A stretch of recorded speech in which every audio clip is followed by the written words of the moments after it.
Folks, it's Jim. Just thought I'd show some of the wild blackberries that are getting ready to get ripe. So every day now I got to come out here with my little bucket and start picking. You can probably see they're all over the place in here.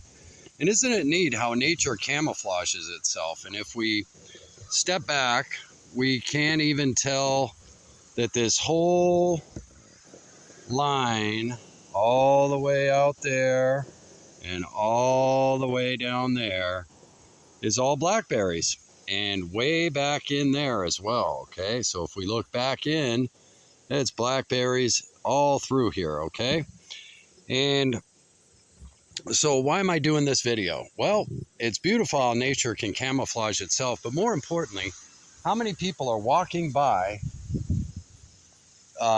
food caches like this and never even noticing it or paying attention? Well, in today's society, I guarantee you it's a lot. And so don't be one of those people. Learn how to identify food sources in your local area.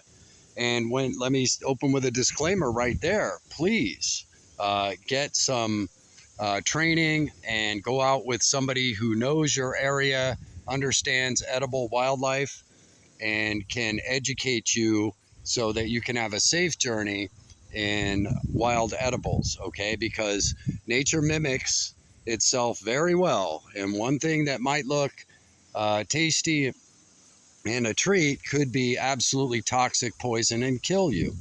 And more than one person has been taken out by nature thinking they knew more than they did. So get some training and go out with somebody who is experienced, somebody experienced with horticulture and wild plant life in your area to help teach you to properly identify anything you're going to put in your mouth. But back to the video. People pass by things like this, wild caches of food, and never know it's there. Now, in your area, whether you live in an apartment or have property like myself, there are probably abundant caches like this around you somewhere that nobody knows is there because nobody's paying attention anymore. And during this time of high food costs, I might add, being able to harvest wild berries, I haven't thought about it until this year, but definitely saves me on food costs now, doesn't it? So, and I'll have to pick, for the next month or two, I'm going to have to be picking. Now, if you look down here, where that tree is right there, up here, out in front of us, right after the wood pile, there's an outcropping of brush, and then that tree right there. Okay, there's a trail that goes half-mile around back in there, and that is filled with blackberries and raspberries as well, and some apple trees. Okay, now I didn't plant a darn thing. I don't take care of any of this stuff. It just provides me food every year. And I'm sure that in your area, there are caches of food like this as well that are just available to you, okay? And, I didn't know any of this was here until I had to clear some land, and all of a sudden, everywhere I looked was blackberries. So I spend a lot of time clearing blackberries because they're just everywhere out here, and raspberries and other things. And oftentimes, wild fruit is more nutritious than, harvest or grown fruit on farms and stuff, okay?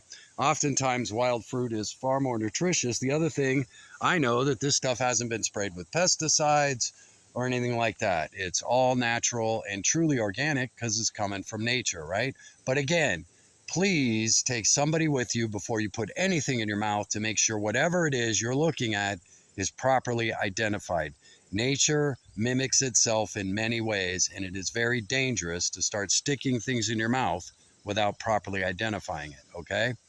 So, but that's what the whole point of this video was. There are plenty of wild food sources that nobody pays attention to anymore, and they're probably all around us. It's just people go walking on by and they don't pay attention. Like wild blueberries, they're all over Maine. If you know where to look, my goodness, you got one of the best nutrition sources on this planet for free, and they're everywhere in this state, okay? So that's just something I wanted to share. Another thing they harvest here every year for free, and people sit on the side of the road and sell them and make a ton of money, is fiddleheads. But again, there's a fiddlehead and there's a fern. Can you identify the difference between the two when they're budding? Very dangerous. Again, you have to know how to identify food properly because nature mimics itself in many ways. One thing's good and nutritious, another thing could kill you. So make sure that you take the time to learn and properly identify whatever food source it is that you plan on considering, okay? Those are my disclaimers. Um, but yeah, I didn't really notice all these blackberries here until I got out and cleared my land years ago. And then I realized, holy mackerel, I've got an endless supply of fruit on this property, and I didn't do a darn thing to get it. Nature just gave it to me. And I'm sure in your area, there are plenty of sources like this all around. It's just that we have forgotten to pay attention to it. And at this time of high food costs, this could help stave off the expense in some areas, just knowing how to harvest natural food sources from nature. Hope you're all doing well. Hope life's treating you good. Be aware. The more you know about your environment, the better off you're going to be able to survive when things hit the fan, right? So hope you're all doing well. Jim out.